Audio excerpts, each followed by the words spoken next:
Hello, Object Show friendos. Hope you're all doing well, taking care of yourselves, and feeling awesome. Or, as awesome as you can possibly feel. If you ain't feeling too awesome, I hope you feel more awesome very soon. Mikey back with another episode. Yep. Try that again. Another episode of Object Show Roundup. Oh, jeez. It's always a good start when I flub one of the very first sentences in the entire video. Anywho, it is awesome to be back again for another episode. Haven't got tons in the way of, updates on my side of things. Did mention there was a new Object Show interview, which was recorded. Still in the works. Will be coming at some point, I promise you. It's just still waiting on a couple of things to be sorted with it, and then it will be good to go. Fingers crossed it'll come out in the next week or so, but we shall see. Again, it's been recorded, it's just in the pipeline, shall we say. But other than that, not really much in the way of things to discuss. Just remember, though, it has been a while since I have shown any of the new OSC plushies that we've received lately. The first one, completely poor house. We've had house for a while, and I haven't shown them off yet. Look at this. So the roof is a little, not super solid, but it has to be solid enough to stay roof shaped. So it's a little bit solid, but below the roof, squishy. Incredibly smooshy. It's a very cute plushie. I like it very much. It's very well designed. And it's totally cute Goober who's totally not evil and totally won't do anything horrible to anybody ever. Even though he might have already done so. Very good plushie though. And then of course there's the two plushies that we got on the tour. We got 3 and we got Poppy, and they are both adorable. Absolutely. I mean, when it's products from these two channels, you know that right? They're gonna be good. And absolutely just cuties, both of them. And the 3, sorry, Poppy, the 3's eye patch is magnetic, so I can pop on and off too. Obviously, lots of potential to lose that. And actually, when we were at the tour, there was one of these lying on the ground, and fortunately, it was reunited with its owner. So, but 3. Honestly, as with all of the other, I find all the Algebraian plushies are really, really, really soft and very, very cuddleable. 3 is no different. 3 is also super duper squishy. So yeah, anyway, totally forgot to show those off in the last couple of videos. So just remembered for this one. So yes, there we go. More new plushies to add to the pile. I have actually lost count of how many we have. I should count them all up at some point and say how, and and we're not done yet. I'm still waiting for the Buck plush to drop, and I'm going to probably buy a bunch of other BFDI plushies at the same time whenever Buck comes out. So the pile is only going to get larger. So I said in the last episode that the OSR schedule was going to go back to kind of normality and just be regularly Sundays again. Not that the schedule got massively disrupted, but when we had the trip to go on the tour and stuff, there was no video for a bit, and then there was a week and a half between the video before the last one and the last one, and I was like, no, we're going to go back to normal. We're just going to do it weekly again, right back to what we used to do. And already that schedule might not be entirely correct. This is a regularly scheduled episode. Next week might also be a super busy one, because I feel like there's going to be a couple of things on the go next week. We shall see though. But then the weekend after that, we will be going away for the weekend. So I'm not sure what's going to happen yet. I don't know if I'm going to try and release an episode before we hit the road. We'll be leaving on Friday, August the 14th. So I don't know if I'm going to try and put an episode up maybe that day. Maybe try and record on the Thursday, or record on the Wednesday and edit on the Thursday and put it up on the Friday. Or if I'm going to just get everything ready before we go to do a recording and then record when we get back and then put it up on maybe the Monday, because we should be back early-ish on the Sunday. I don't know yet, but suffice to say that weekend's episode it's not going to land on the normal day. So apologies for saying the schedule was going to be going back to normal. when it immediately will not be. At the end of the day, as long as I get roughly one episode up a week, that's generally the only target I have for this. Like I say, sometimes 2 a week. It's been a while though since I did the 2 in a week, and I'm starting to wonder how the heck I even managed to do that, because I feel like I have less and less time.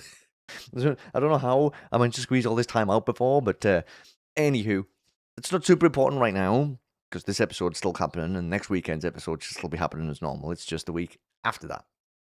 Fine, don't worry about it yet. In fact, don't worry about it at all, because there will still be episodes. They'll still be happening.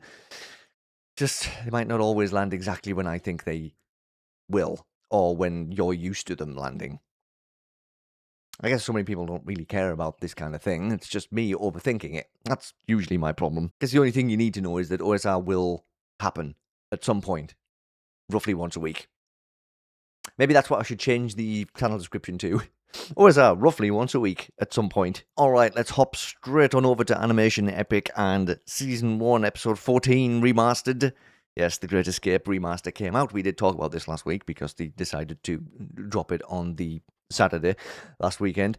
And yeah, another good solid remastered episode. We are going to talk about it along with the differences between the original and the remaster and all that kind of stuff. So just in case anybody around hasn't watched the original Season 1 or hasn't gotten around to watching the remastered episode yet, the new remastered episode that is, there will be spoilers in this section, as always. So, yes, definitely feel free to hop along to the next chapter in the video if you do not want to be spoiled on any of this.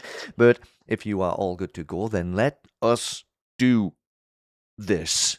So the last episode ended on the cliffhanger of Bomb rocketing towards Idiotic Island after his long journey to get there through the skies. And while in the original, the aftermath is wrapped up pretty quickly before the intro music kicks in, the remaster adds quite a bit more dialogue between way more of the eliminated contestants than we got previously. Mom, why did you take so long to get here? I mean, he did make me go up really high.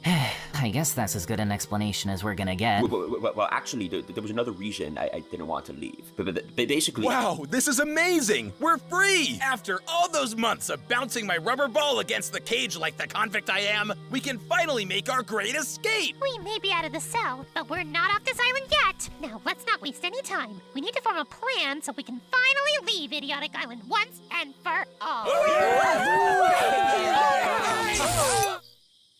First thing tomorrow. Oh, come on! So the escape plan seems like much more of a team effort in the remaster. In the original, Lightbulb tries to take charge with her super-duper leadership skills before her element burns out. And then that's it. That's the end of the intro. So I'm actually... kind of surprised they didn't leave something in the remaster about Lightbulb and the whole team lead things, because in the current season, she was kind of still adamant that she should have been the team captain for her team. So I'm kind of surprised they took that out in the remaster. But it was good, though, to see more characters get involved in that intro sequence there and give us a chance to meet the new Paintbrush VA. So, yeah, it was pretty good. It was nice to have a few more characters get involved there. After the intro, there's more additions to the story, with Paper and OJ sharing some extra dialogue of their own. Thanks for everything you did for me last challenge, OJ. That's very kind of you to say, Paper, but I didn't really do anything. The healing journey was all you. I'm just glad I made things right with him. Conflict is so conflicting. I still don't understand. How did you find it in your heart to forgive? I could just tell he wanted to do right by me, and in that moment, that was enough. Yes, Paper really got OJ thinking, huh? Forgiveness really shouldn't be too hard of a concept for OJ to understand, though, because, previously in this season, he forgave Paper for all of his evil Paper moments. Although, admittedly, that could have just been because he had a crush on him from the get-go. But who knows? That's nothing we can know for sure, unless someone asks it to Adam and Brian and they answered it. I'll make a note of that one. I do wonder. We then hop over to Pickle and Taco having a nice picnic and celebrating their recent victories. In the original, they're celebrating making the final 6. So, not really sure why they changed things up here, because they changed it to them celebrating having back-to-back wins. Doesn't really make a difference to anything. It's just an interesting little change in dialogue. Anyway, Me4 appears to start the elimination. Honestly, nobody ever gets time for peaceful moments around here. And as MePhone recaps the previous challenge, a familiar face from the original episode pops up. Yes, it's Party Hat. And of course, it's voiced by Anthony Cost since it's his recommended character. He does get way more lines in this episode, though, which isn't a surprise considering that, it's Anthony and he's way more involved in the OSC these days. I won! I'm Party Hat, the contest winner! I have no memory of that, but I guess this is fine. Just, sit over there, I guess. So as I was saying, as you probably can tell, I redesigned the elimination area. Gotta say, it looks really nice. Yeah, and it only cost $1 million. What? Just kidding. The prizes for the elimination are boomerangs. Whoa, do I get one? I only have 5. Oh, I'm sorry. I didn't mean to ask for too much. They say to never meet your heroes. Fine. I was saving this one for myself. Ah! Now that's a far cry from Party Hat's original appearance, isn't it? The prizes for the elimination are boomerangs. Whoa, do I get one? Wait, who the heck are you? I'm the contest winner. You promised me one episode live, so here I am. Isn't Bo annoying enough? But you promised! Fine. I'll give you one if you just go away.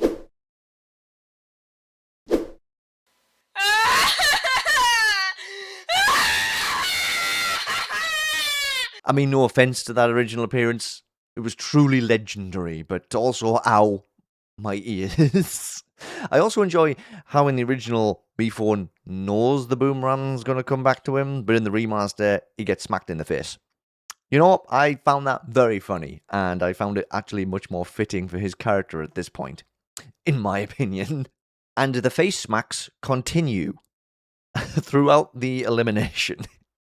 MePhone, just stop throwing them. Well, anyway, we come down to the bottom 2, and it's Pickle and Apple.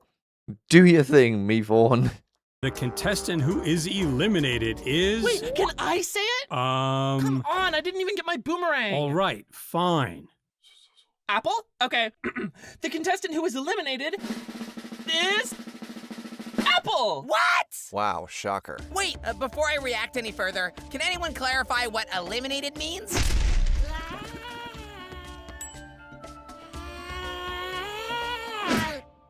Okay, these are some helpful context clues, whatever those mean. But, hello? Where is everybody? Yeah, Party Hat's really trying to take over the show today, huh? But yes, Apple is out.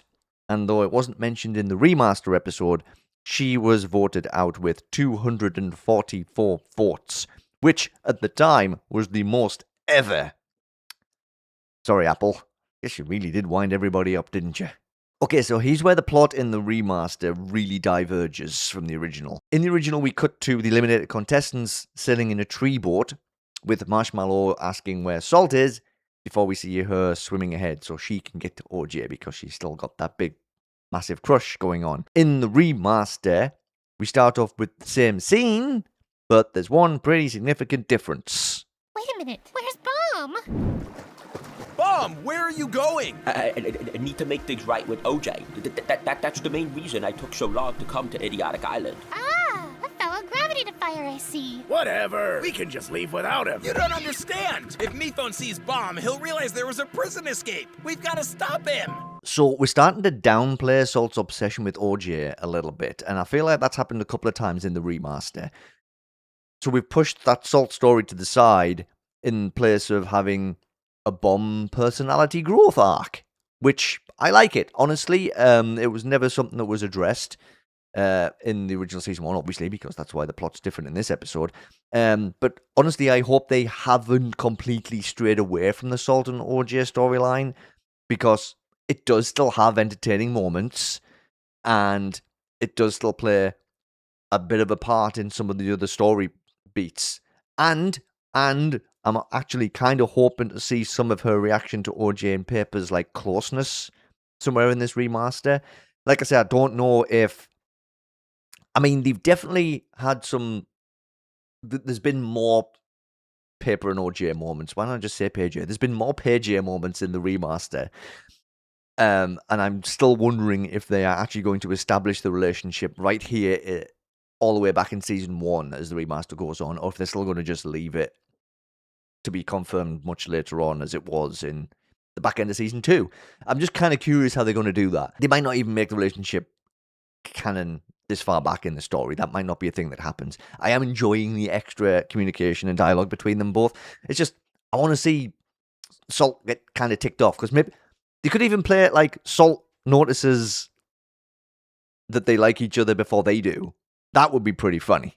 Anyway, away from all that, the challenge for the episode gets underway. It's a fun game of Me Phone Says, which, as you could probably guess, is just Simon Says, but Me Phone has to put his name in there. When Me Phone wraps up the explanation of how to play this very simple game, Party Hat charges in again and asks what he can do. What about me? What do I do? Oh, I thought we were done with you. Just sit there and watch out for any, unusual activity. You got it, me phone. I won't let you down. I have no expectations for you, so that shouldn't be a problem. Yes, that's a super important task for sure, and not just Me Phone trying to sideline him. Either way, I know you're going to do a great job, Party Hat. I have faith in you. Anyway, the challenge then gets started in what is pretty much an exact replica of the original, including the infamous touch your nose moment. Ugh, please, let's never do that again. When Me Phone asks everyone to spit lemons, the one character famous for being able to do that is surely on course to win immunity in one fell swoop. Easy peasy lemon squeezy.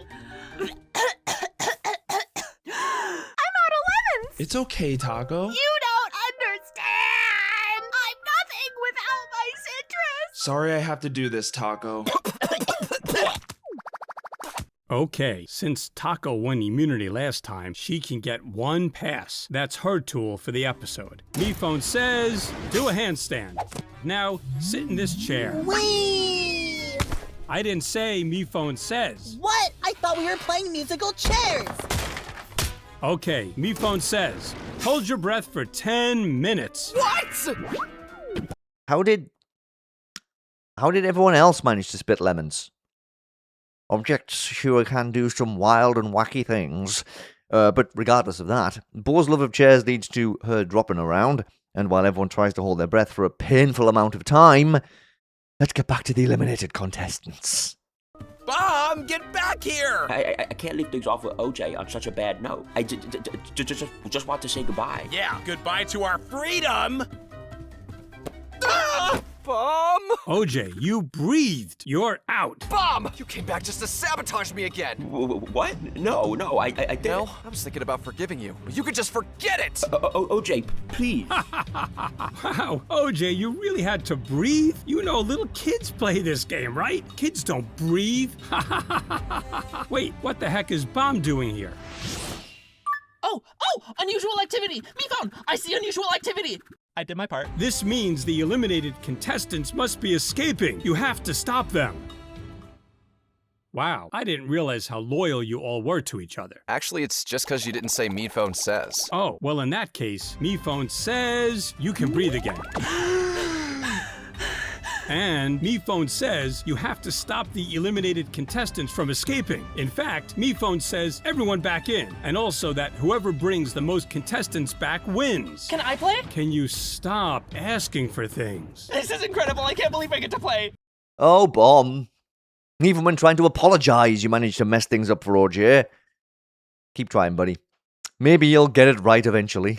In the original, things were a lot simpler. Salt sneaks up on OJ, scares him.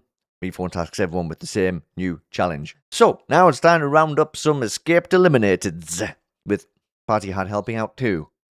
Although Pickle is more invested in helping Taco figure out her lack of lemons. Good guy Pickle sticking with his alliance member in her hour of need. What a legendary guy. We get a rerun of Bo's lasso tactics from the original too. This time with more meta humor and bad puns. You shall not pass! Oh no! Now everything has to grind to a halt so Bo can do her antics! Hold on, let me try again. Wait, hold on. One more time. Why isn't this working? Lasso? More like less so. Say less lasso. Let's go lasso? Something related to lassos? Well, looks like the lasso is a no-go for Bo. Sorry, I had to get involved there somehow. Alright, back to the original episode, and Knife runs right back into the ocean and asks Paper to save him. Paper sure does, but takes him right to me phone, with OJ close behind holding Bomb, with them both calling their captives backstabbers. However, in the Remaster episode... What excuse could you possibly have for betraying our alliance and killing me in the desert? None. None? I'm sorry, OJ. I can't explain it. I just got so caught up in the game. But by my time away, flying through the air, I had time to reflect. Once I was out of the game, all that stuff that felt so important back then, so big, wasn't so big anymore. So take me to me phone, OJ. Let me help you do well in the challenge. Why would you do that? I just want to do right by you. You're sure? Here, me phone. I got one for you. Hey, looks like you two made up. And now I have to thank you, Paper. Everything you said about forgiveness really opened my eyes. Ah! Paper, help me! Got this old backstabbing friend for ya. What? I thought maybe you were going to forgive me. I don't just forgive anyone, you know. You've done nothing to earn my forgiveness. Yeah, that's pretty fair. At least tell me one thing. What have I been missing on Desperate Houses? The show ended, man. What? And the whole discussion around the competition not feeling important anymore to Bomb once he was eliminated, and him suddenly regretting all of the jerky things he did, it ties really nicely into some of the things that happen in Season 2. Like around, Marshmallow and Mike quitting the show because of their misgivings about things. It's very cleverly tied in, and I really like that. And we also loop back to the beginning of this episode when OJ was considering Paper's thoughts about forgiveness, and learn that Paper ain't just going to forgive anybody for no reason. Got to work hard to earn that forgiveness, Knife. Pickle is still trying to help Taco bring back the lemons, and comes up with a plan to find more. Now, where the heck would more lemons be? The elimination area? The lemon orchard? Underground? I don't know. All of those options seem kind of far-fetched to me. Keep moving, everyone! Yeah, no turning back. Just look straight. No other direction. Not down, not up, not omnidirectional, and definitely not down.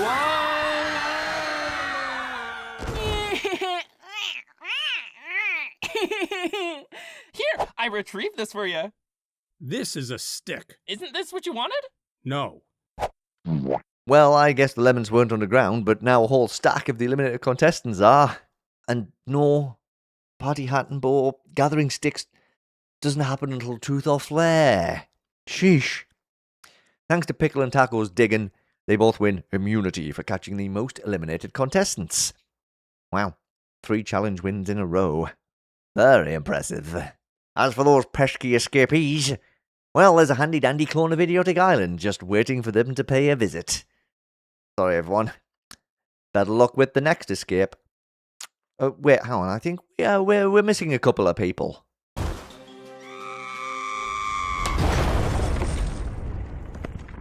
And good riddance to Balloon. He hasn't earned my forgiveness either. We're forgiving but fair. Ah, there they are. Nice little nod towards the OJ and Balloon situation as well there, which, we also see more of in Season 2. Forgiven but fair, gang. Heck yeah. Just as Mephone is about to announce who's up for elimination, someone decides to butt in again. Can I say it? No, you cannot. Aw, but I can stick around, huh? I don't know what your thing is, but I don't like it. Bye, Party Hat.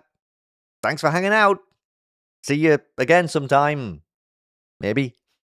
Alright. Now let's announce who's up for elimination. Alright, so one of these 3 will be saying farewell next time. Of course, anyone who has watched the original Season 1 knows what's coming, but if you haven't, woo! Look forward to the next one. Yeah, I thought this was another really well put together remaster episode, with things running along, pretty much the same, aside from the big Bomb and OJ making up storyline, which I really liked. It also adds to Paper and OJ's relationship too, what with Paper being the one who showed OJ the importance of forgiving people when they deserve it. Very good stuff. And that only leaves us with 4 more Season 1 episodes to go. And the last 2 were actually a 2-part finale. So there's a part of me that wonders if they're going to kind of smush those into one big old finale episode instead. Who knows? I don't. We'll just have to wait and see, won't we?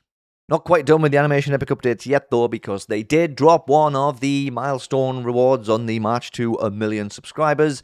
They have released the source files for Inanimate Insanity Season 4 and the remaster of Season 1. And I do love this too. Whether you're an aspiring animator, a long-time Flash enthusiast, or just interested in seeing how the show was made, we hope you enjoy taking a peek behind the scenes. And the files can only be opened using Adobe Animate, which was formerly known as Flash, of course, and happy animating. So it's cool. There we go. They have dropped one of the milestone rewards.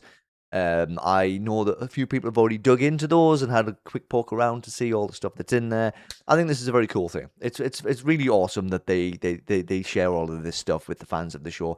I like the way they keep things really open for the fans, right? It's like they don't keep any of the stuff. Really cool, really awesome. I love it. It's great. Looking forward to some of those other milestones getting hit and some of those other rewards popping up. They did pass the 930k subscribers, so the giveaway, whatever that's meant to be, should be happening at some point. I don't know how that's going to work. Maybe an art contest?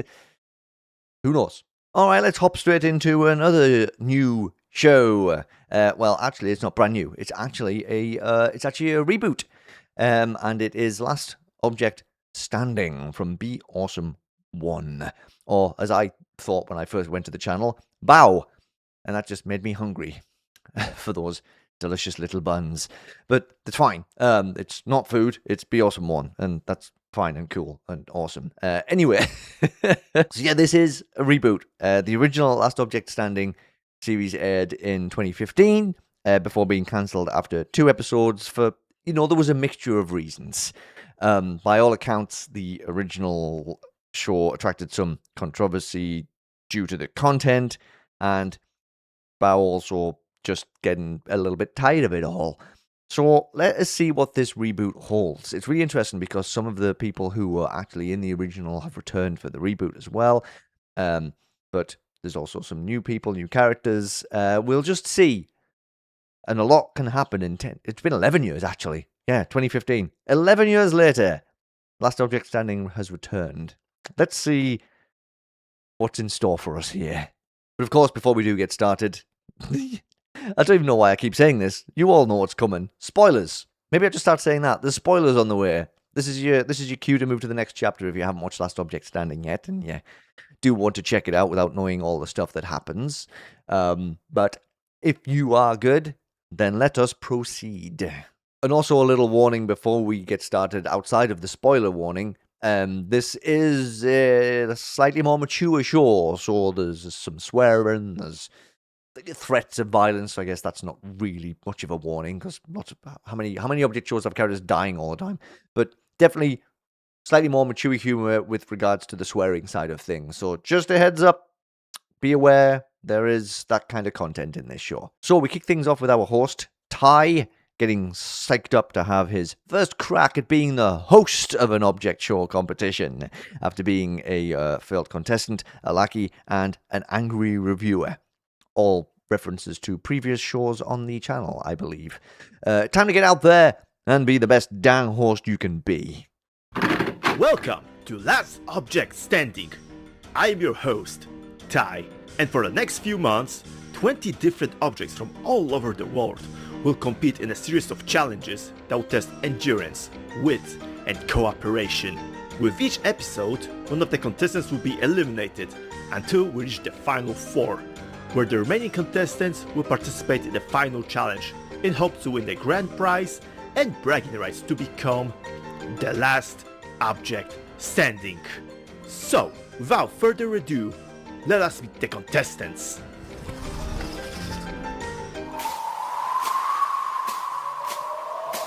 Wait, where are the contestants? Well, there's the setup, but apparently we have nobody here to actually take part. What's the deal? Maybe Ty's assistant, Virtual Roy, knows.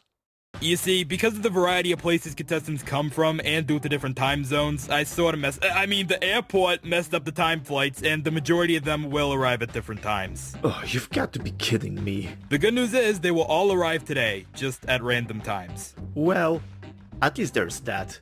So I guess we have to wait now, right? Correct, bro, and I guarantee the first batch of them should arrive in 5 minutes.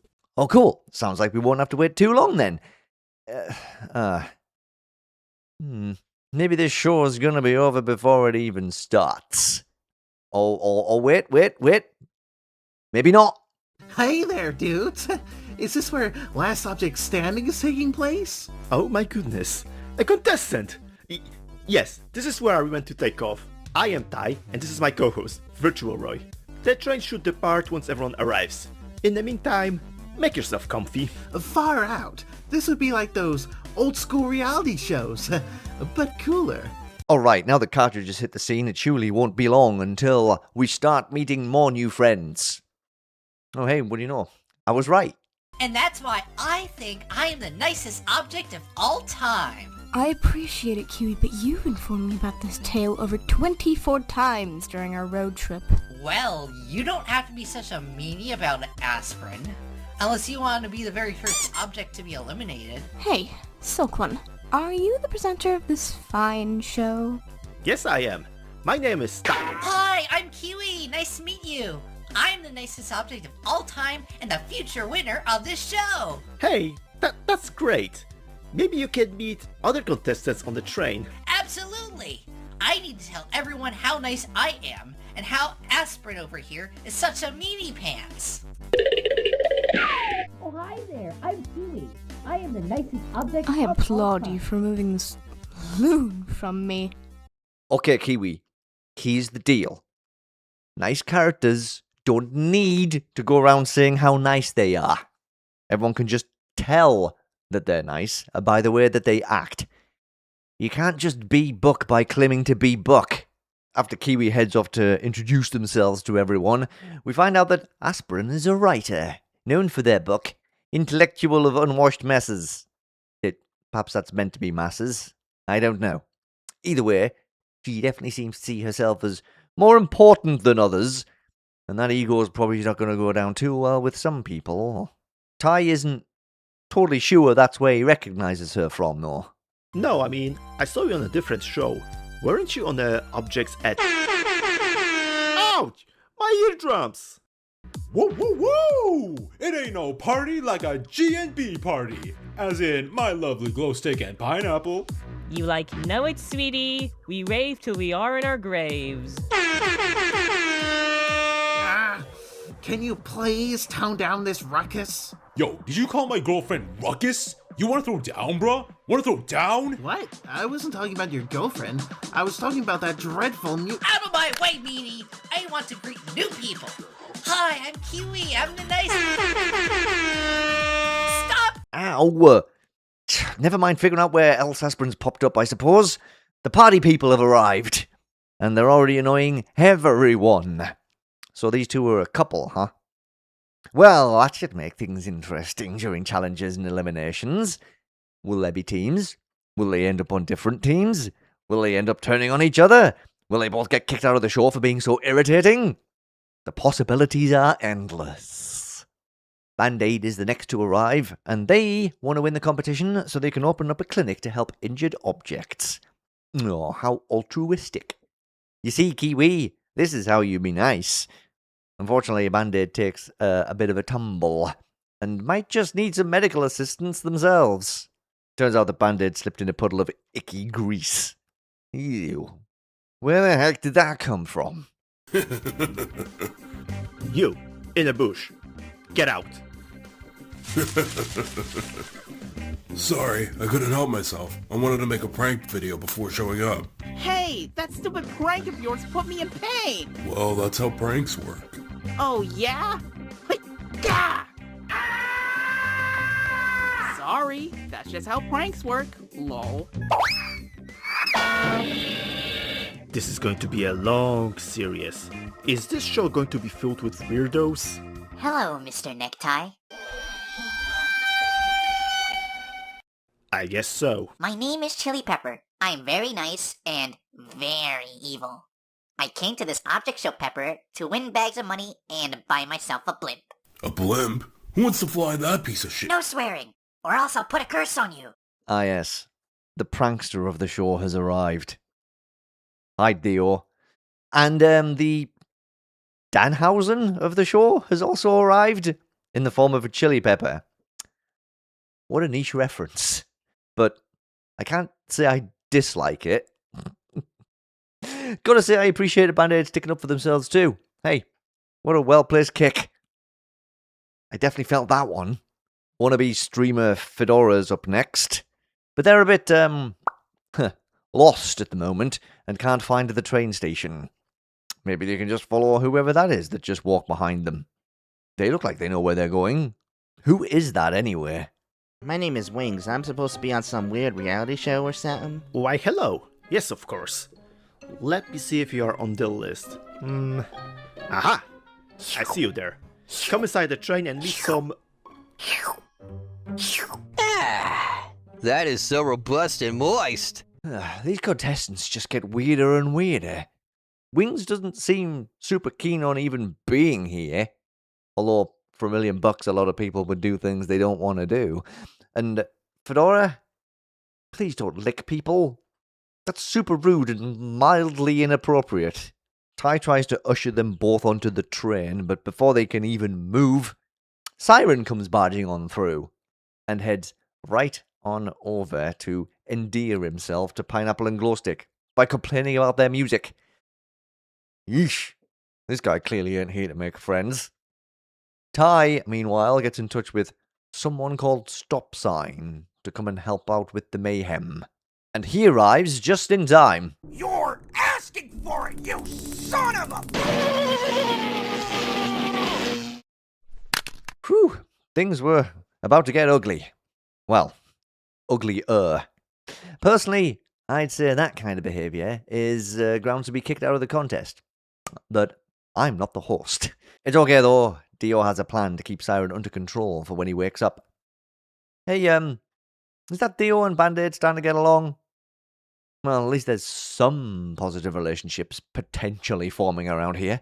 Right, how many of the 20 contestants do we have so far? Let me see here. 1, 2, 3, 4, 5, 6, 7, 8, 9, 10, 11. That's more than half of them at least. Apparently, a traffic jam is holding the rest of them up. A traffic jam caused by an environmental protest. So, Ty heads on out to see what's happening. Excuse me, what are you doing here? Just a friendly environmental protest. Move your back. I will turn your ass into coleslaw! I'm a lettuce, not a cabbage.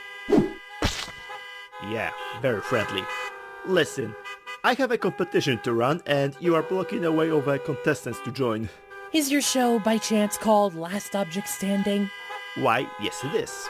Fantastic. I have been picked as one of the contestants, but I have a few environmental questions to ask regarding the competition. Is that really necessary? There is no Planet B, man. Well, you can speak with Virtual Roy. He's in with paperwork and stuff. Now, can you please move out of the road, please? Sure. The protest will wait another day. Peace out. Hippies. A hippie joke in the year 2026. I never thought I'd see the day. I don't know, honestly, I'm not going to get too deep into this, but this scene and this kind of humor just didn't land for me. I just don't know. It just feels outdated to me. Yeah, I just wasn't super keen on it, to be honest. I'm just being honest. It just didn't hit for me. But regardless, and moving on, the traffic can move again now. So that means the rest of the contestants can make their way here. Starting with Jaffa Cake and Violin. Yes, darling, we are here, despite the traffic. Now please contain yourself as we need to look presentable in front of... well, a presenter? Welcome to the competition. Apologies for the delay, and I hope you enjoy your stay. The train we are taking is right. Jaffa Cake, please come back. My sincerest apology, but I have some guardian duties to perform. Not a problem. Ah, yes, some Brits for me to relate to. Kind of. Jaffa Cake's a very excitable sort, and Violin looks after them, I suppose. She seems very prim and proper and posh British stereotypy. Would be nice to have a little bit of a counterbalance for that. Oi, oi. Mate, them gal are getting on my nerves, you know. And what are you supposed to be? Are you taking the Whoa. Name's 50p, yeah? And I'm gonna get slagged off by some red wanker. I don't know what you have said, but I'm sorry. Please put the knife away and join the others. Bloody Yanks. But I'm not. Why even bother? Whoa, okay, whoa, that might be too much of a counterbalance. I'm a little bit scared. I really don't want to be around when 50p and Siren bump into each other. He's hoping they don't physically bump into each other. I don't think Stop Sign will be able to break that one up. Next to arrive is Bon Bon, who is more interested in their phone than the competition, it seems. I'm working on my tabloid story right now, so unless you have an actor, a singer, or a model, then don't talk to me. Ooh, this reality show has just gotten a lot more gorgeous. I think this deserves a selfie. OMG, it's Cologne, the uprising model from Europe. Where exactly? He changes his residence every month, but that doesn't matter. He will be a perfect candidate for my next story. Step aside, please. The fragile content is walking by. I am going to need a closer look on him. Kids these days. Cheers, girls! I will do my best to make my team and my country proud. RC, RC, RC! Careful there. All of that stuff is essential. Come on. Just a little bit to the right. Ah!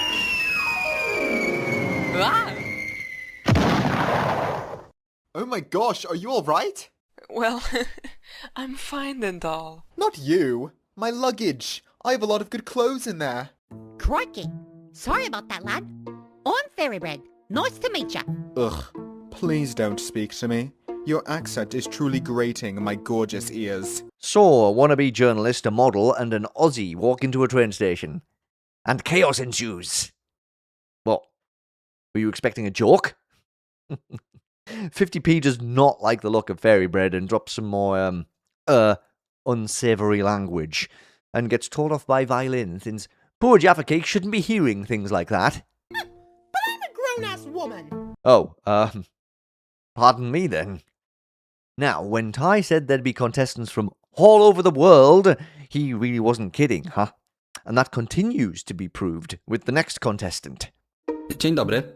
What did he say? He said good morning. Nazywam się Pieróg. Miałem się tutaj stawić. My name is Pierogi, and I was meant to arrive here. This is going to come in handy. Please, join the remaining contestants. What? Go there. Słucham? I'll just take him to the train, don't worry. Pierogi.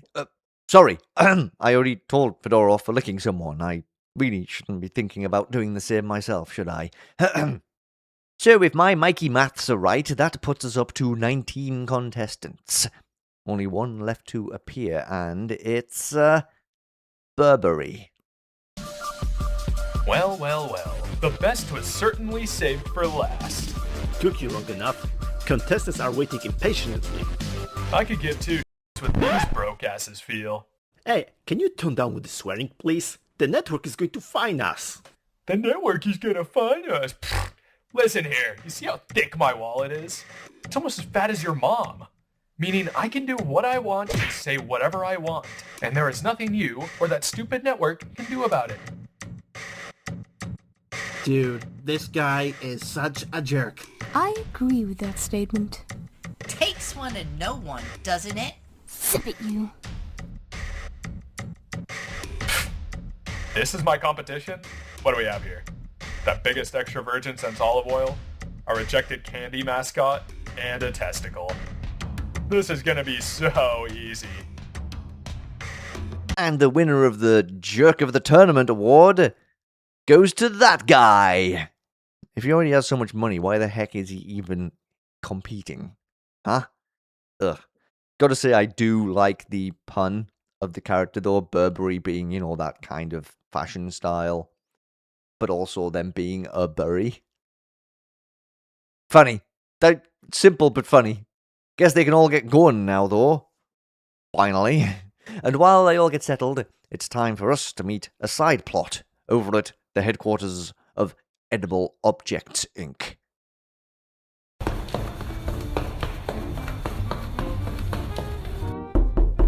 Come in. Hi, Mr. Cash. Did you want to see me? Precisely, Stained Glass. You know, we've been working together since day one as a small manufacturer for Bland Flakes. Remember that? Yes, I do, sir. It was the very first thing that got advertised. Exactly! After the good publicity, our company grew to produce even more products, to the point that Edible Objects Inc. became the biggest game in town. But I thought we were a food business. Shut up! That is a metaphor. Anyways, I asked you to come here as we are one step ahead before our company will go global, and we need a good product to attract the audience overseas. Something that is flashy, great looking, but also delicious. Something like edible diamonds. Did you find any sources of it? Our research team was looking through the entire state, and we found the thing closest resembling to what you asked for. It's called Compedo.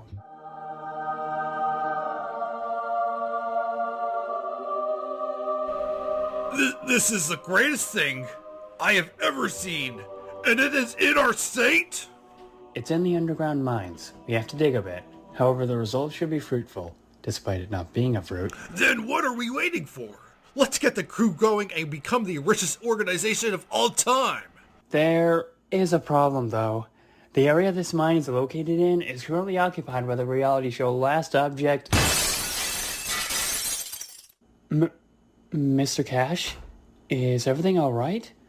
I'm fine. I just dropped something. Reality show, you say? Well, how about we pay them a visit and make them a deal that they would totally regret not taking? Ah, a greedy megacorp trying to drain resources. That's a side plot I can get into. Clearly, we're going to end up having a clash between the interests of EOI, that's Edible Object Inc., and Ty and his competition. Wonder how that's going to impact things, and how if that's a side plot that runs through like kind of the whole season, or if it's just like one of the side plots we get. I guess we'll have to wait and see. Also, Competo looks delicious, by the way. Anything that colourful has to taste good, right? Back to the train, and the journey has begun, which gives some of the contestants who haven't met each other yet a chance to have a chat. Java Cake is still very overly stimulated, and Aspirin tells Violin that she can relate to that, as she has experience dealing with hyperactive objects. Interesting. And Bonbon is trying to think of a way to get a scoop on Cologne. Well, good luck with that one. Speaking of Cologne, he's ended up at a table with Burberry, Dio, and Siren.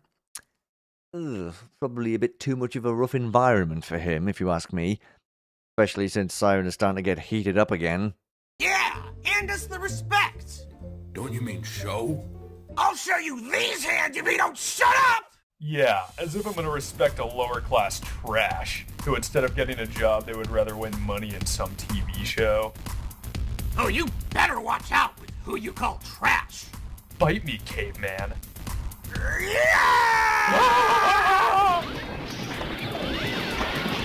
This is going to be viral. At last, justice has been served. Violence is never an answer, Cartridge. You can't be serious, right? You've heard what he's been calling us? I did, but I do sense some good in his soul. Such as? He drives an eco-friendly car. Ha! You had that one coming, Burberry.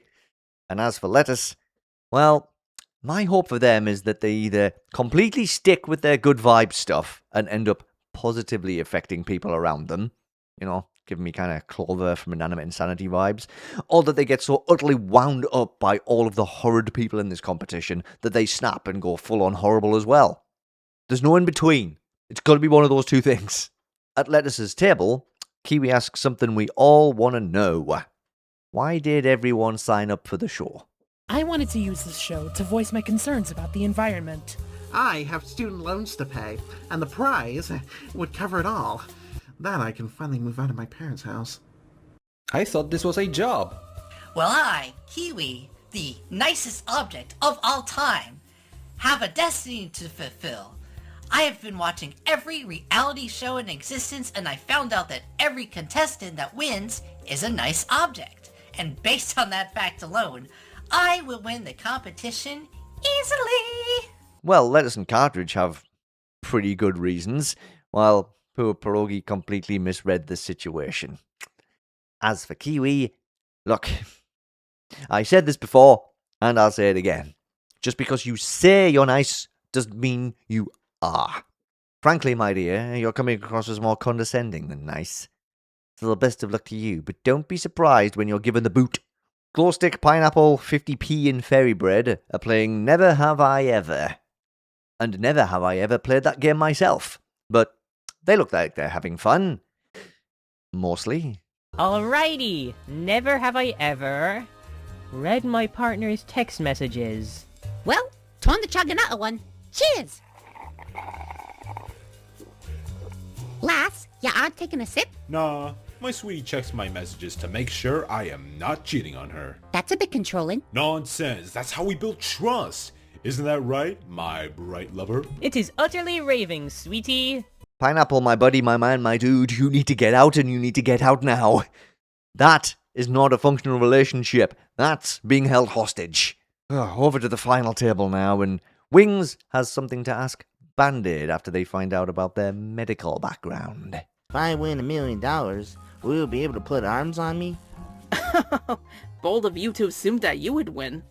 But if I win and open my own clinic, I will gladly make you my first patient. Chili Pepper wants to buy a blimp.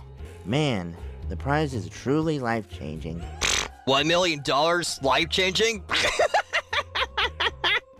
Maybe in your dreams, that barely covers half of my bankruptcy costs. Which was not my fault, by the way. Then whose fault was it? My trolls, stupid. I just want to have arms and be happy for once. Find a hobby, like me, who's a successful streamer playing video games. Guys, we still haven't hit our goal, you know. Alright, so now we know a little bit more about some of the contestants and why they're here. Not all of them, but hey, there's only so many hours in the day and so many minutes in the episode, right? The only people we haven't checked on at this point are the non-contestants, and Ty's looking pretty down. Turns out he's worried that the show either won't do well, and he'll look like a hypocrite since he used to rag on object shows, or it will do well, and he'll lose motivation to carry on past episode 2. Meta humor. Anyway, leave it to Virtual Roy to drop some solid advice. Bro, everyone dislikes something. If all of us like the exact same thing, then the world would just be a boring place with no variety. And plus, if you end the show now, I won't be able to show off my creative challenges. Was that meant to cheer me or you up? What I meant to say is, do what makes you happy. At the end of the day, everyone has different tastes in media. And sure, you won't be able to please everyone, but I do think there's a group of people out there who will really enjoy this product.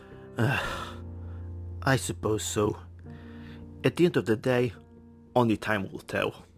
Sure thing, bro. Now let's make the show a big thing! Let's do our best. Boss, did you mean what you said, or was it all to deflect the criticism on the show?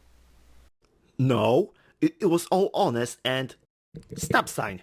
Don't you have work to do?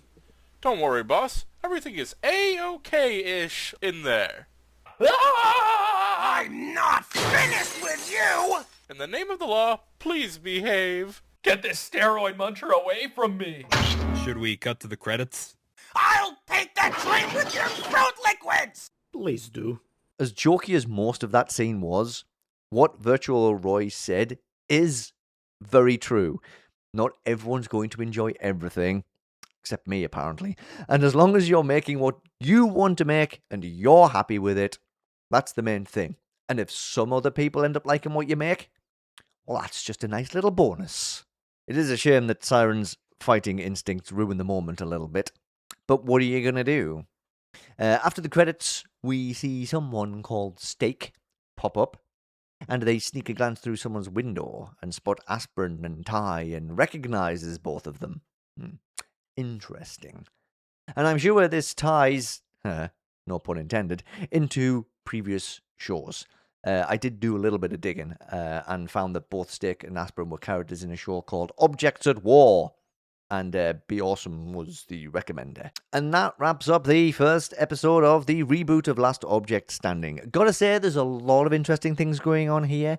There was a couple of quality issues here and there. Like, nothing huge. Nothing that definitely can't be fixed up as the show goes on, right? And people get more into the swing of things.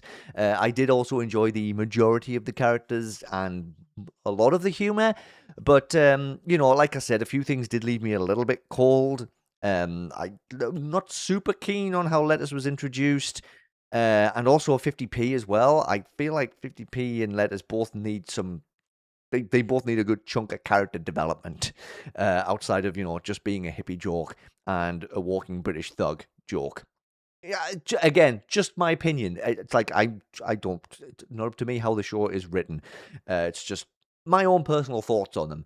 But honestly, though, I do have faith that those two characters, along with everyone else, will get like a fair shake at having their personalities expanded, or at least us getting to know more about them as the show goes on. So, yeah. It's not like I'm saying I'm going to stop watching because I'm so hugely offended by these characterizations. It's just, I am hopeful that we see everybody get a little bit of growth, right? Because I am keen on that. For want of a better phrase, I don't like to see all these kinds of characters just remain very 2D personality-wise. It's like, expand them a little bit. But like I say, I don't have control over that. We'll just see how things go. But overall, I did really enjoy the episode, and I'm definitely going to be back for episode 2 to see how things do develop. So, good work, everybody. It was really fun. All right, in the last episode, we did mention Bunny Boy hitting 1,000 subscribers and how he's going to do a Q&A. Well, the Q&A is fully written. Won't promise release date, just know soon enough. So I missed my opportunity. I said I was going to try and think of a question, and I didn't. I failed miserably. I did not get a question submitted for the Q&A, but Bunny Boy's going to be working on that. So whenever that drops, I will let you all know. I do love a good Q&A session, though, so I am excited to see what kind of Qs were asked and what kind of A's we get. Over to DanDaMiniFig now, and hey, look! Animation on episode 1B of Ante Up has begun, and I am immediately scared what is going on in this little clip here. Oh my word, please don't throw them down the well, please. What the heck could possibly be happening? Is this part of the challenge? What the heck is the challenge? I'm not going to overthink it. I'm just going to actually kind of enjoy how smooth and cool that animation looks, even if something horrible is being portrayed in it. Oh, hey, look, it's time for this third birthday. Birthday honk for ITFT. Oh, crazy. 3 whole years of its time for the absolutely unbelievable. And again, it's going to be quite a while before I can say anything about being around long enough to really be like, wow, I can't believe it. I remember when the first episode came out, because I wasn't doing this stuff then, or watching any of this stuff then. But 3 whole years is... You know what?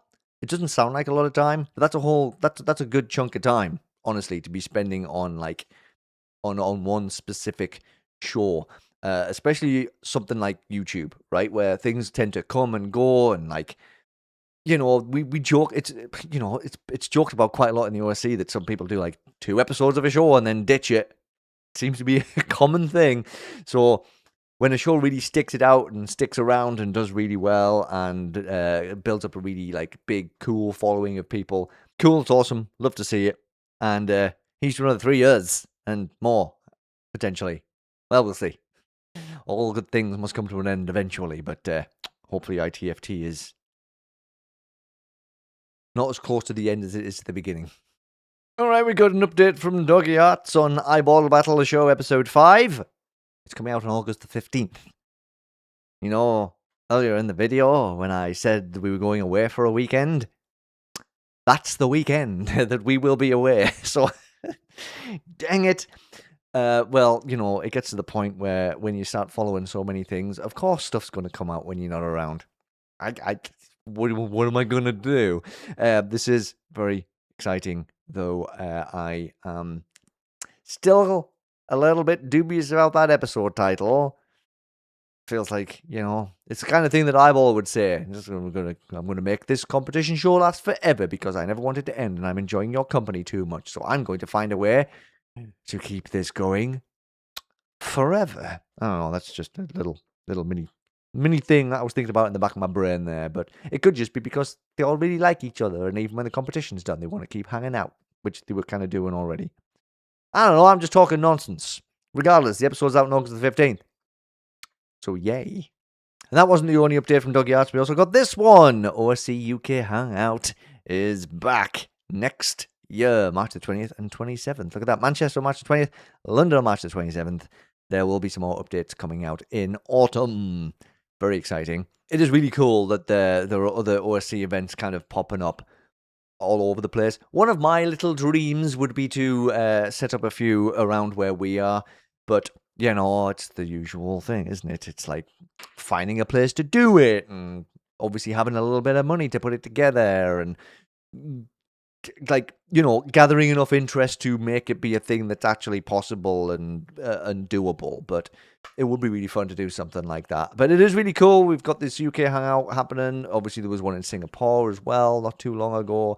There's regular ones across the US as well. But like to see them like pop up in places outside of the US is exciting. Obviously, the OSC, there's fans all over the place, obviously, right? But usually a lot of stuff is centered in the US, so it's just like, I don't know, it's exciting to see stuff pop up elsewhere.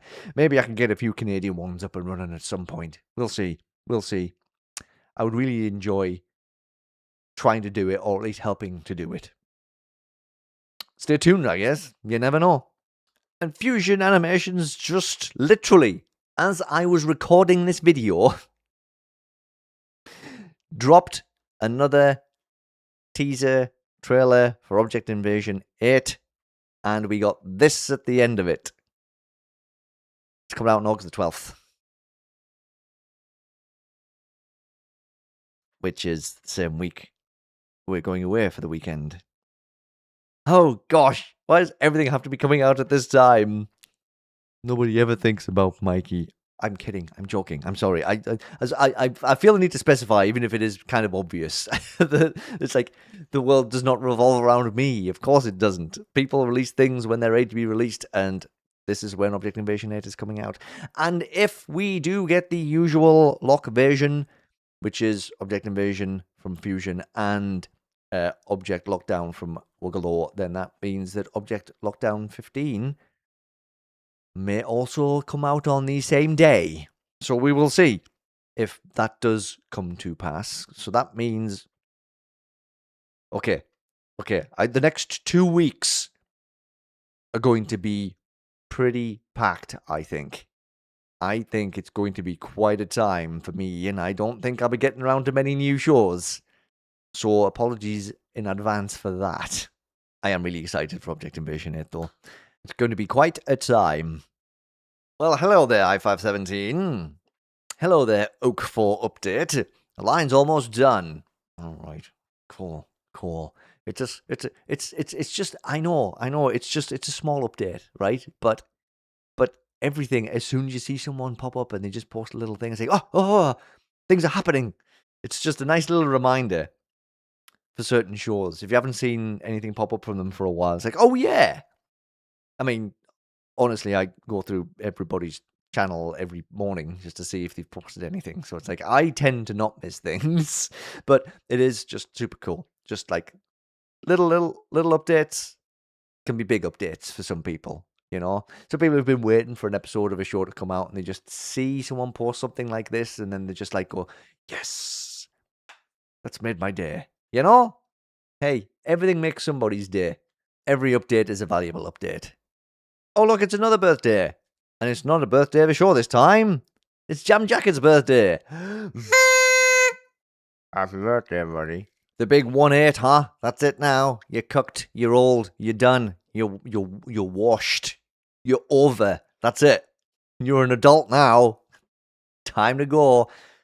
Obviously, I'm super kidding because I'm being the biggest hypocrite ever if I was actually of that opinion. So, no, happy birthday, JammedJacket. I hope you had an awesome day and an awesome birthday. Here's to a bajillion more of those.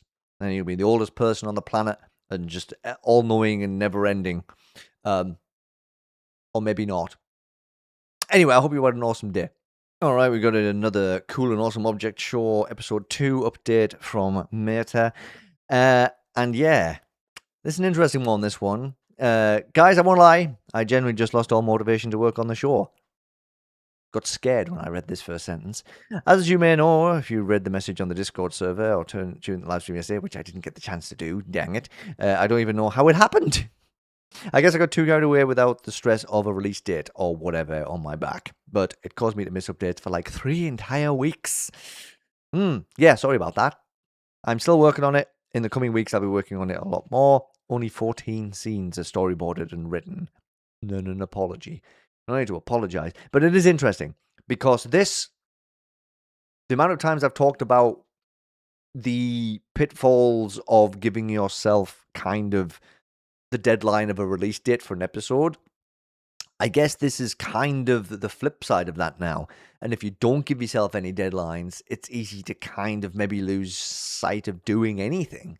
So I guess there's got to be some kind of middle ground somewhere for some people. Some people maybe need to try and have a balance.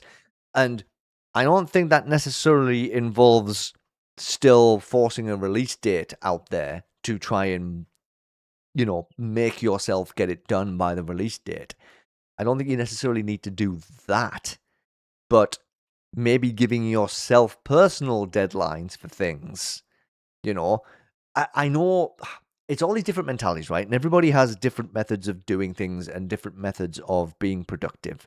So I guess I've got to hold my hands up here and maybe apologize because, yeah, there is no one way to do this kind of thing. I am still a little bit iffy and dubious about people putting release dates out there and then not hitting them. Lots of people tend to be very forgiving if you don't hit a release date. And we'll be like, oh, that's cool. If you need more time, you need more time. But it's one of those things where if it becomes a consistent thing, then, again, there's still people who will be like, it's fine, it'll be done when it's done. But if you consistently miss dates you put out there, then it can have kind of negative effects on, well, yourself, right? And it could make, and I think that could be a bit of a motivation sucker as well. So it's kind of hard. For me, how I personally do things is I do try and give myself deadlines, but they're not like, I can't give myself consistent deadlines because obviously the way this show is done, it's not doing animating or writing a show. It's doing notes about other things. It's doing notes about other shows. So what I tend to try and do is if I've got 2 or 3 episodes of things to go through, I try and say, right, on this day, I will do notes on this episode. On this day, I will do notes on this episode. But I'll be like, as long as I can get the notes done by the end of that specific day, then I know I'm kind of ahead of where I need to be. But obviously, I have to work in a different way that people who actually do writing, animating, storyboard, all of the super creative stuff that I don't do for this show. All I do is stick a bunch of stuff in a video editor and then kind of smush it together. That's all I really do, and write notes. I do lots of notes, but that's it. So yeah, it's very interesting, and I guess I don't really have one answer to fix all of this because again, everybody is different and everybody does do things differently. But if you don't give yourself a deadline to release an episode of something, like I say, maybe set yourself some personal deadlines. Say, right, I want to get the storyboarding and the writing done by the middle of the month. And I want to start animating before the end of the month and aim to, again, I don't know. I'm not you. I'm not the people who I'm giving advice to or trying to give advice to.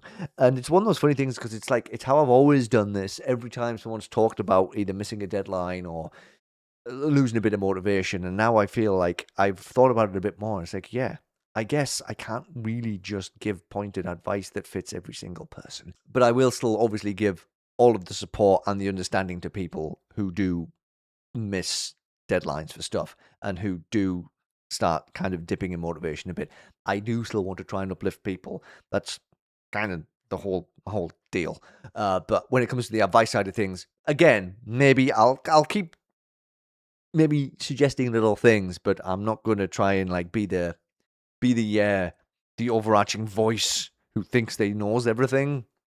See, I don't even speak. I don't know. Maybe you shouldn't listen to me at all. Maybe I just talk nonsense 100% of the time. But no, I will still try my best to help people out where I can. But yeah, it's interesting because, like I say, this is kind of the flip side of things, where the amount of times I've says, don't give yourself fixed deadlines, because then if you miss it, it's like, dang it, I missed the deadline, and that could knock you down a little bit. But now it's like, if you don't even have any deadlines, then heck, I could just do this whenever I want. And then, like happened here, it's suddenly 3 weeks later, you know. Anyway, best of luck, mate. I hope the motivation returns. I still have all the faith in you and all the faith in everybody who works on their shows, and I just know there'll be something really, really cool coming at the end of all of this. Cool and awesome, even. Oh, and hey, Mike got to 100 subscribers. Have we had this many honks in one episode before? I think we're going for the honk record in this one. Congrats on getting to 100 subaroos. It's like I say, it's so nice to hit these milestones when you get started and stuff, and you just hit these numbers and you go, ooh, this is cool. So I do like to acknowledge people getting to 100, because, you know, it's 3 digits. It's cool. It's well worth celebrating. And I know Mike has done a couple of really cool little things lately. He did a live stream going through the animation epic source files, and went to one of the meetups as well. So obviously got to meet a whole bunch of cool people and spread the word a little bit there. So hey, onwards and upwards, buddy. And we got this little teaser from Mooncookie as well. Little Poptart Pursue teaser. There is a man behind the tree. Yes. I did make a joke on this post saying, it's me watching for more Poptart Pursue updates. It's also me checking on everybody's updates and stuff. I am the man behind the tree. But yes, I know that Moon has been really, really beavering away on episode 1B of Poptart Pursue in the background. So we just keep getting these little drips, you know, and it's all, you know what? And it always entertains me. I love it. I love to see it. It's like, oh, look, another little post. Oh, what's going on here? And then just keeps the anticipation going, you know. Just keeps the excitement levels high. Yes, you get a little update from Pillow Pepper as well. We're back.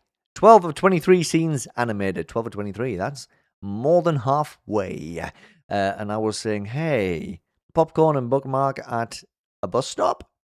I was like, are they going home? I kind of hope not. It was fun to have eliminated contestants kind of hanging around in the last episode, so it would be kind of fun to just keep them all kind of lurking around doing things in the background here and there. Even if it's just like a little bit here and there. You know, they don't have to be a major part of episodes or anything, but I kind of don't want to see any of them go, because I like all of them. I don't know why my voice went high there, but it usually means I'm being sincere. I'm always sincere. When my voice goes high-pitched, I'm being even more sincere. Very exciting, though, that the animation is coming along well. And, yeah, I guess Double Down 3 is on the horizon. Oh, hi, Sacri. Also, hi, new Sacri PFP as well, by the way. But hi, Sacri, and hi, Beanshaw9, coming out on August the 3rd, which by my reckoning is tomorrow. Fantastic. When I was saying at the beginning of the video about how I was thinking next week was going to be a bit of a potentially hectic week, this was one of the things that made me think that. And there is another reason I'm thinking that that's going to be the case, which I forgot to mention in the intro, but I guess I'll throw it in the outro instead. But anyway, very exciting. Beanshaw 9.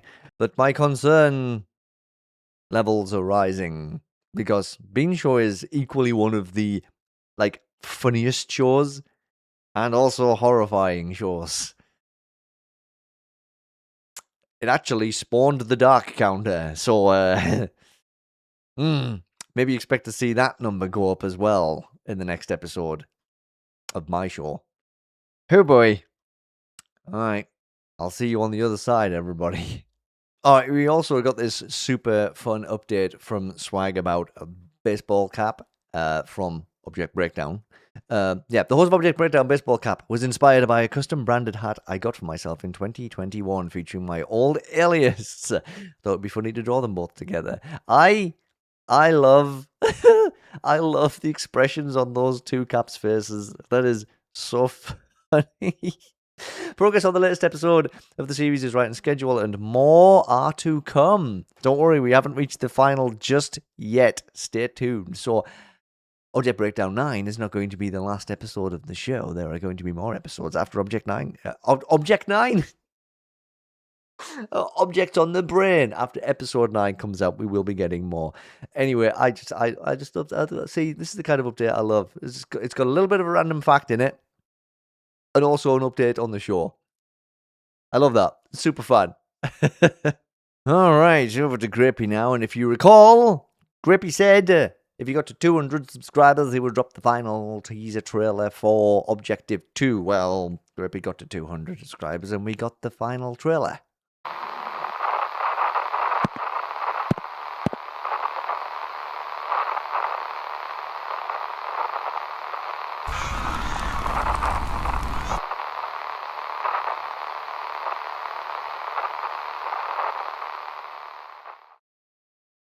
All right, that train animation was actually really cool. I don't know, that looked pretty nifty. I like that. But also, hello there, mysterious character on the other side of the train tracks. Is that a bowling pin? I believe it's a bowling pin. And also, there was a couple of very, very sneaky little frames hidden in that trailer of our wonderful host. Hello there. Not at all looking creepy. And hello there again. Definitely looking creepy this time. Oh no, I am filled with worry and concern and paranoia and many other scary emotions. But yes, very, very, very good little final trailer there. A little thing at the end about animation taking a while. Yeah. From what I've heard, it sure does, Grapey. But hey. Best of luck on getting everything else wrapped up. And Objective 2 is shaking up to be quite an interesting and wild ride, I would say. All right, it's new show time again. And this time it is new and not just a reboot of something. And it is Best Source for Weather Information, Episode 1 from TheTwixGuy. And Episode 1 is called Nascent. So as always, spoiler warning, we are going to be talking about the entire episode, what happens, all of the characters, what the deal is, the premise, and all of that stuff, and also content warning. Again, I've had to do this for both of the new shows we talked about. There is mature content in the way of swearing, and, just a few slightly heavy-hitting scenes in the show. So again, fair warning going in that might not be appropriate for all audiences if you are sensitive to swearing or just slightly heavy-hitting things. There's also a warning at the beginning of the episode if you do go to watch it. So just a heads up on that as well before we get stuck in. So if you're all good to go, then let us do this. So the episode starts off with a thank you from TheTwixGuy for tuning in, and also a call out for people to join the Discord server to help out with the show. Since the vast majority of this first episode was a completely solo effort, including all of the VA work, which I find super impressive, personally, I do have to give quite a lot of kudos for that, because honestly, considering how this episode looks and sounds, it's a pretty awesome job. And with regards to the Discord server, yes, I will pop a link to that in the description if you want to head on over there and maybe lend some of your expertise to the show. All right, when the episode itself starts, it opens to a very sunny scene, but all in grayscale, and we see someone fishing, and that, my friends, would be Bernadette Berry. She then dips her hand into the water, looking apprehensive, shall we say?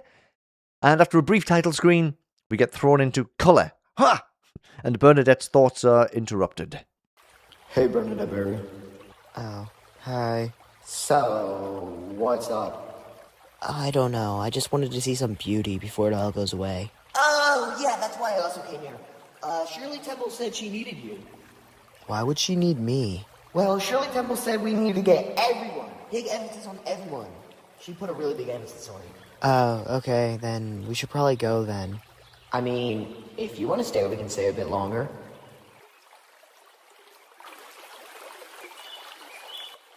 Nah, whatever, let's just go. Alright, the person doing the interrupting would be Slopeball. Hi there. And I wonder what is so dang urgent that Shirley Temple needs everyone to assemble. Well, apparently, she's found something that could help stop the drought.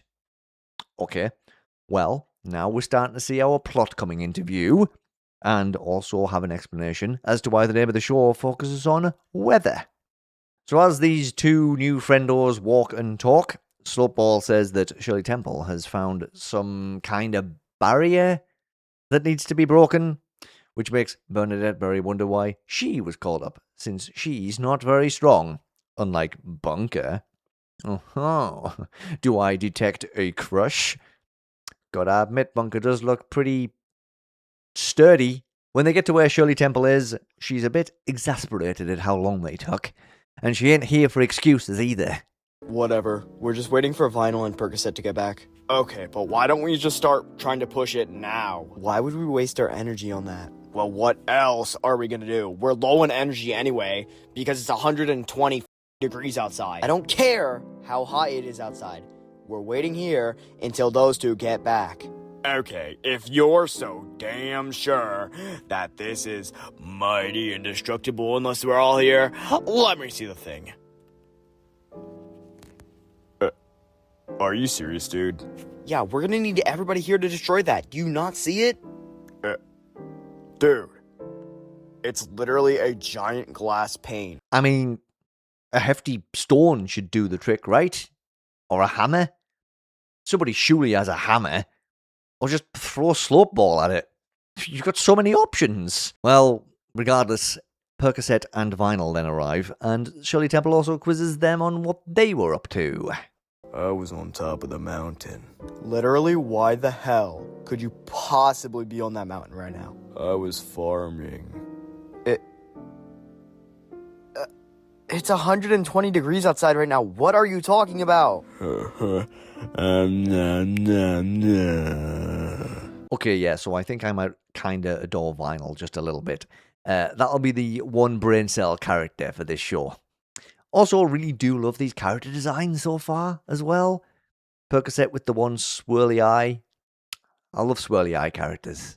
Soon afterwards, everyone else turns up, and Shirley Temple is giving them the lowdown on what the plan is when Q-Chalk just smashes the glass.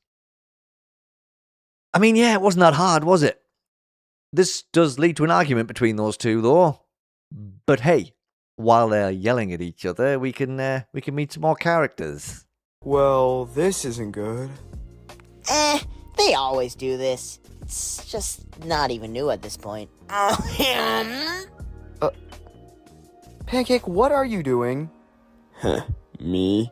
I'm just vibing. Huh? What are you talking about? Whatever. I guess I'm just too nonchalant for you guys. You know that pointing out that you're nonchalant actually just kind of shows that you're Really chalant, if you had to point it out. Whatever. I'm too nonchalant to care. You're proving my point correctamundo again, pal. Whoops, my bad.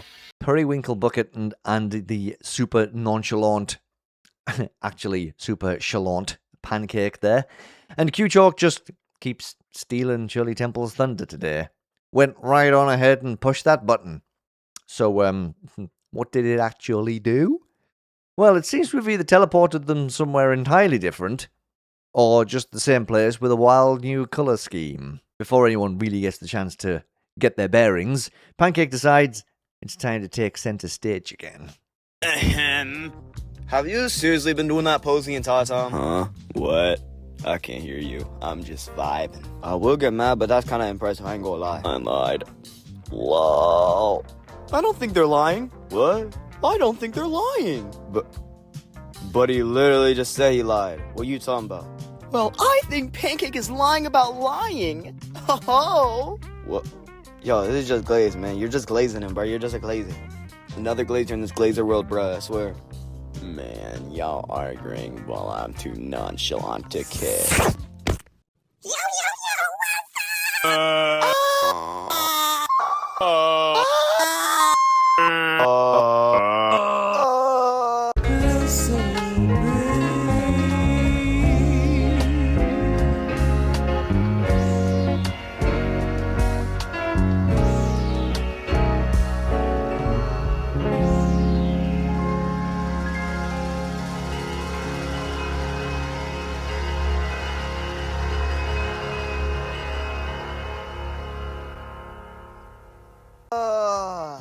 Okay, so Ticket clearly isn't someone who suffers fools gladly, where Sapphire is a fool who does suffer fools gladly, seemingly.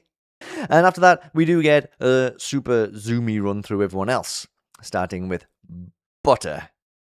And don't worry, Pancake's butter doesn't stay gone, just in case you were worried about that. And during the classic What's Up section, we meet 3Ball, continuing the good old object show trend of having at least one pool ball in your cast. Snapchat, continuing another trend of having some kind of app or program in your cast. Hourglass, whose colour scheme I really enjoy. What? I like pink. Our first proper view of Bunker, the supposedly buff hunk according to Bernadette Berry, and whoever the heck this is. Hi? Maybe it's time for an introduction. Well, another introduction. This is episode 1, so this is practically all introductions. Hey guys, my name is Weathercloud, and I'm here to do a game show with U15. Alright? Well, what is the prize? Well, of course, the power to control the weather. Aha! So this is a competition show, and the power to control the weather when a drought is threatening their home is surprisingly, handy. Don't see why anyone could possibly say no to this opportunity, since they all kind of need it. Assuming that everyone is indeed in, Weathercloud says that they need 3 teams of 5, with Snapchat asking the obvious question about whether they get to make the teams themselves. Of course not, Snapchat. What a silly question. Weathercloud will be doing that. Apparently, all it'll take to magically make the teams is 1 burp. Oh, no, I think they strained too much. On to plan B. Okay, here are the teams. Team Sunny, Team Cloudy, and Team Rainy. Okay, well, wait, that was super fast. Let's slow things down a smidge, shall we? Reverse, slow things down a smidge. Ha! So Team Sunny is 3Ball, Bunker, Q-Chalk, Shirley Temple. Gonna start calling you Shirley, even if it means you start hitting me. And Vinyl. Q-Chalk and Shirley being on the same team is gonna be interesting.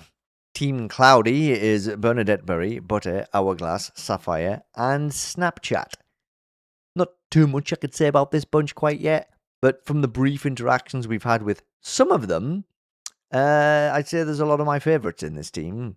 And last, but maybe not least, Team Rainy is made up of Pancake. Well, there's a bad start. Percocet, Periwinkle Bucket, Slope Ball, and Ticket. Huh. Maybe they are the least. Honestly, though, I do like what I've seen of most of this team already as well. Gotta keep an eye on Pancake, though. Bernadette Berry has some concerns about the fact that Weathercloud, or just Weather if we prefer, didn't actually ask if anyone actually wanted to join the contest. I mean, it seemed like everyone was up for it, but it's still nice to be sure, right? Okay, guys, if you don't want to compete, go stand next to that black box over there, okay? Well, don't get me wrong, I'm glad for the opportunity, but I'm not made for this whole game show thing. I'm not that good at these competition shows. So, I'll see y'all later. Wait, where did they go? Don't worry about where they went. If this is a different place than home, I'm sure they just got sent back there. And if not, probably just a nice, cozy green room or something.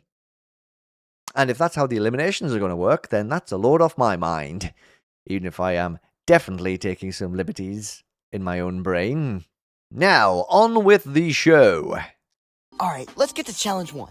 So your guys' challenge, there'll be a 5-minute countdown and this radio. See this radio? It's very nice. I got it from Radio Shack. Anyway, your guys' challenge will have the radio in your team's possession at the end of the 5-minute countdown. Wait, so 2 teams are gonna lose? A good question. The 2 teams that do not win the first part of the challenge will compete in a little tiebreaker that I also came up with, because I'm a genius. Oh, okay, yeah, that makes sense then. Anyways, there's a song playing. And it's gone now. So, go find it. 3, 2, 1, go! Finding a radio, huh? Shouldn't be too hard, especially since it's pumping out some tunes. Sorry, I'll never say that ever again. Shirley says they have a better chance if they all split up, and essentially appoints herself leader of Team Sunny, which leads to a brief but intense discussion where everyone else puts forward their cases for being team captain. Personally, I think Vinyl has the best argument. I think I should be the leader. Why? Because I'm really friggin' cool, yo. Dude, why do y'all even care so much? Just go do the challenge. Okay, maybe Bunker would be a better choice. He's the only one who doesn't join the fight to be captain, which automatically makes him the best one. Logic. Except, they then hear music coming from a nearby bush, and Bunker does not want to go near it. You mean you don't want to win the challenge? What are you, scared of a little jingle? After checking the bush and finding nothing, Shirley admonishes Bunker for being such a wuss. What's wrong, Bunker? Like, I thought you were supposed to be all tough and stuff. Bars.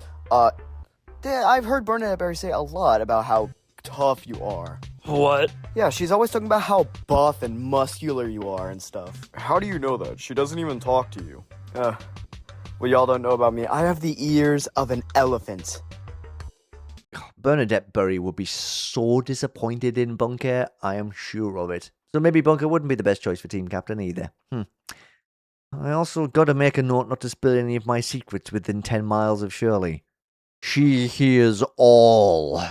Meanwhile, Hourglass has found the radio for Team Cloudy.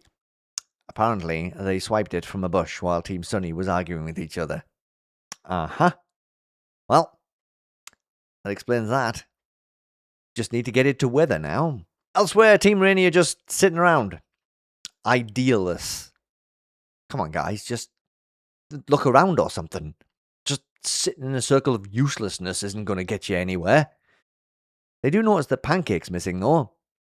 Maybe he's actually trying to be useful? I can already hear their voices right now.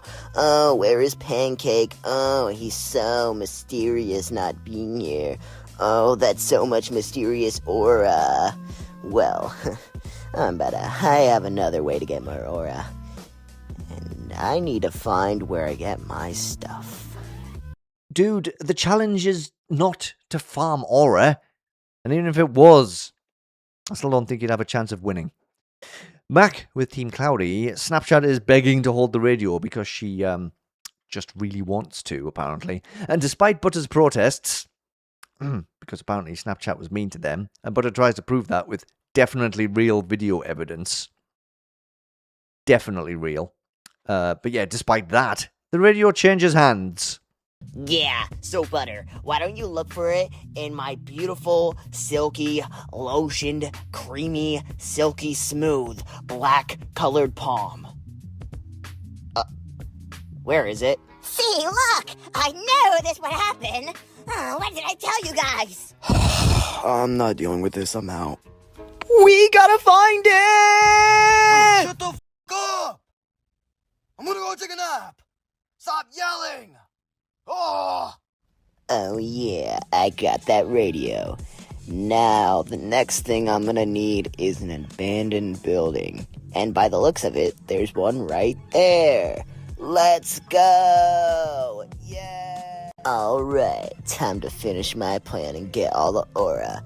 If I stand in a burning building with the goal of the challenge, that'll be all the aura, and it'll get my team the victory. But most importantly, get me aura. I could give it about this game show.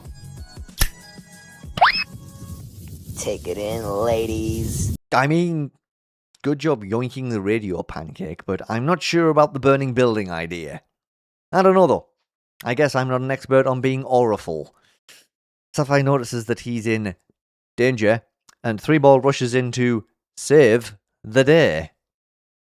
Yeah, I don't know what Pancake expected to happen. Oh, and hey, what's that up in the sky? The challenge is done! And it looks like 3-Ball's team will be safe from the tiebreaker, meaning these two teams will have to compete in the tiebreaker. Sorry, Pancake. You were so close to winning as well. He, doesn't take it well. Chin up, buddy. You might still make it through the tiebreaker.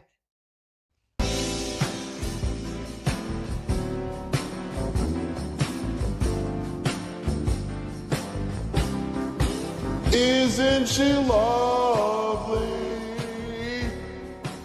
Isn't she wonderful?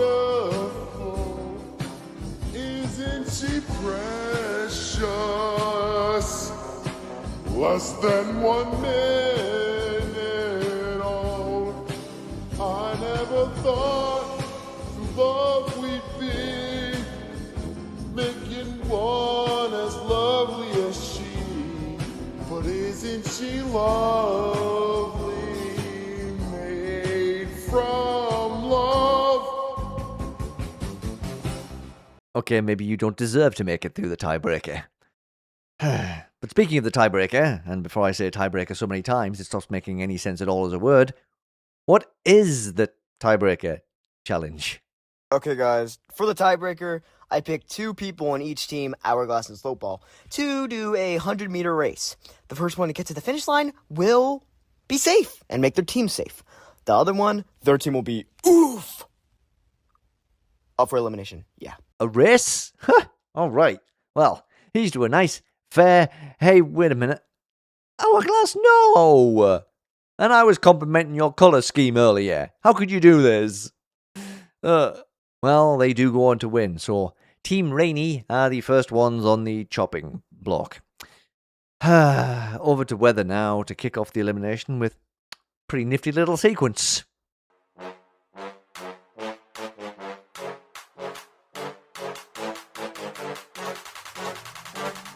Dai Royal Producer Slinky Stinky on the beat.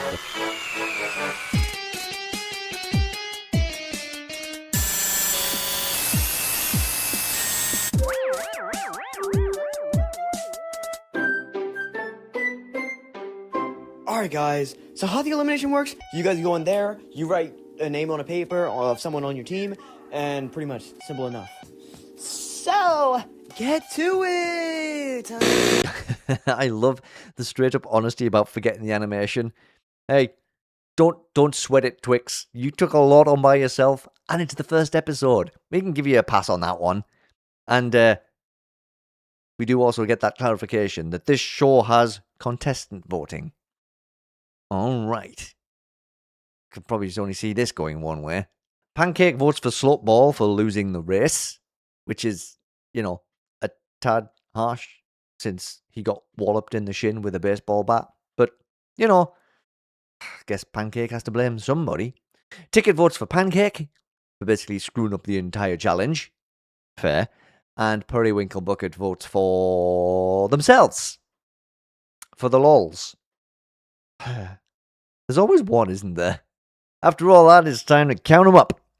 Ticket and Percocet are safe with 0 votes, which is cool. Cool. They both seem pretty chill, and even though the team in general didn't do much in this challenge, they're probably the coolest of the two. So this makes sense to me. Periwinkle Bucket and Slopeball have 1 vote each. Periwinkle is pretty upset that nobody thought it was hilarious that they voted for themselves. Never mind, Periwinkle Bucket, you can try and be funny again next time we're up for elimination. Anywho, we all know what that means, right? And with 3 votes, Pancake, you have been eliminated! So, yeah, go over to the black box. Okay, I'll go over there. Why is that? Are you gonna make me disappear like Frat Ihu? Are you gonna do that to me? No, I just don't want this to get on anybody else. It's contagious. one of you tied him out. My team can't get anything from me. I got too much.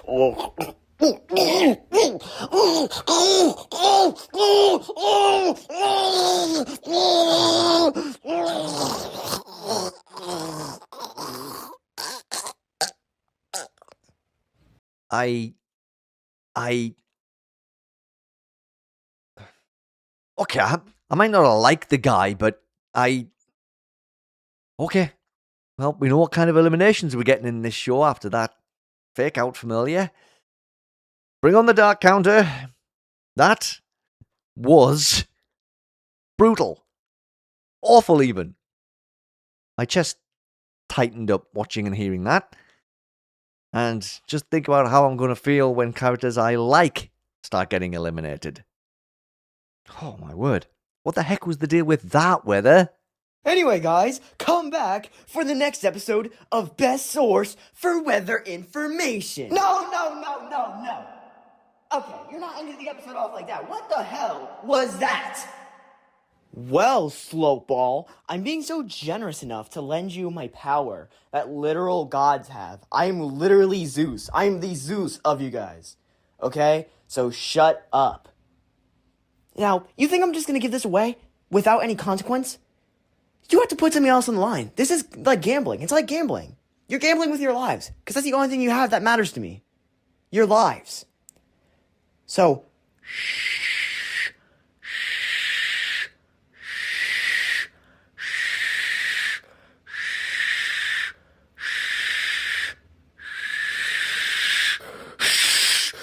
with great power comes great gambling. I mean, their world does need some rain to break the drought, or they all seem kind of doomed. So I guess whoever the last one standing is can keep the world alive. Except they'll be all alone. Is it worth it? Is it really worth it? Sorry, I don't want to get too deep or nothing, but wow. The way the show flipped the switch from being silly haha to you're all gonna die really turned my brain upside down. Anyway, that's it for the first episode. And yeah, a pretty dang solid intro episode, I have to say. TheTwixGuy clearly put a lot of love into this. Did great stuff considering how much solo work was done. Shoutouts were given to Chloe the Ghost and Biter Basils in the credits for their contributions. They did great work as well. Really do hope we get to see more of this show. It's got a very interesting premise. It's got a whole host of awesome characters. One of the inspirations behind the show was mentioned to be ITFT, and you could definitely kind of see some of that inspiration in there, but it never leans in and it never kind of takes over. It never becomes too much like the show it's kind of inspired by. And ITFT isn't the only one, but I definitely felt a lot of that in there. But again, it wasn't imposing. It wasn't overly done. So really good, really fun stuff. Really traumatizing stuff in parts as well. So good job, TwixGuy. I thought this was awesome. And yeah, like I say, I do hope we get more of it. We also got another little Sempiternity teaser from Trinitine.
Oh, that was such a well pieced together little thing, right? It's just the background noise, obviously the sounds of Christmas Day, and then just the transition from that to like that picture, the different picture on the mantelpiece, and just like there's that transition and the character. Obviously, there's so much story being told without any dialogue, and that is that's a really good method of like passing information along. It's like you don't need to spell everything out. You don't need everything to be super obvious, right? It's just like boom, you can just see the images and you just kind of you can start putting stuff together. Awesome stuff. Just oh geez, Sempiternity. I'm just super excited for it. And the guessing game for the title of Old 15 is over. And now we know what the answer is and what the episode's called. The first half of the Zombie Apocalypse two-parter, Object Lockdown 15, Brain Rotted, releases next month. Wow, what a fun use of that term that is. I love that, and I love this little image as well. So wow, Skateboard's little reanimation sequence from the end of, from the post-credit sequence of Object Lockdown 14, it wasn't just a throwaway joke. It was actually foreshadowing for this two-parter. Is there going to be a cure for the zombie virus? Because we can see Stop Sign also seems to be afflicted by it, unless that's just a little throwaway thing for this image. I don't know if this is from the episode or not, or just a way to advertise it. But it does make me wonder, because does that mean we can get Skateboard back to normal? Because I know a lot of people kind of miss Skateboard. So I guess we'll find out, maybe, what the deal is there. And as mentioned earlier in the video, since Fusion announced that Object Invasion 8 is coming out on August the 12th, and the fact that these two usually release their episodes together, Object Lockdown 15 could also be August the 12th. We shall wait and see. It's not something I want to say is definitive and definite, because, you know, if it's going to take Wuggolo a little bit longer to finish things off, then Object Lockdown 15 could be a little bit later. But we'll keep an eye on things. But I feel like, you know, now that Fusion has announced his release date for Object Invasion 8, that Wuggolo won't be too far behind. If it's going to be the same day. I imagine that announcement will probably come out while I'm editing this video, if it does come out. And that is it for another episode of Object Show Roundup. Thank you, everybody, for being here. Whether you were here for 5 seconds, just one section of the video, or the whole thing, I do appreciate any time you spend here. Before we get properly wrapped up, though, there was a couple of times I said during the video that I was thinking that the next week was going to be pretty hectic. Now, there is reasons I think that. Well, firstly, Bean Show 9 has already been announced for tomorrow, so there's one thing already being released. Also, the 4th stop of 8 on the BFDI meetup tour is wrapping up also this weekend, halfway through the tour. And you know that they show 2 new episodes of their shows on the tour.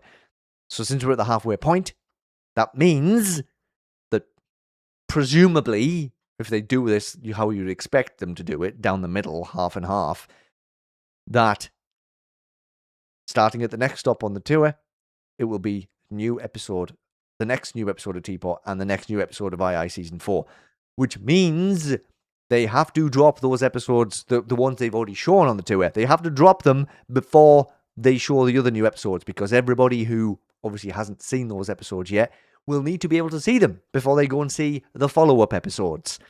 So that makes me think that we are also going to get Teapot and II episodes in the coming week. So that is going to fill up a lot of my time. So I will say ahead of time, if that is indeed what is happening, unless for some reason they show, like they do 5 dates with the first episodes they're showing, and then 3 dates with the next 2 episodes. I don't know how that. I mean, it makes sense for half and half. But if that is the case, that means I am going to have a busy week, and it also means I probably, definitely, actually will not get to any other new shows quite yet. And then, of course, we just got the announcement from Fusion that Object Invasion 8 will be out on the 12th, which is the week after this coming week. And if Object Lockdown 15 also comes out, that's already going to fill up a good chunk of that week as well. So, might have to, and Eyeball Battle Show on the 15th of August. So already we're stacking these new episodes of shows up quite a bit, so it's going to mean I'm going to have to focus on those. But that doesn't mean I still won't be potentially watching shows from my list that I currently have. It just means I probably won't be getting around to doing notes on them anytime super quickly. But at least watching them is a start. But yes, if that's how things shake out, it is going to be a very busy but very exciting couple of weeks in the OSC, and I am, I'm ready for it. I'm motivated. Sometimes it's weird because like I say this all the time. I do really enjoy doing this. I have such a blast doing it.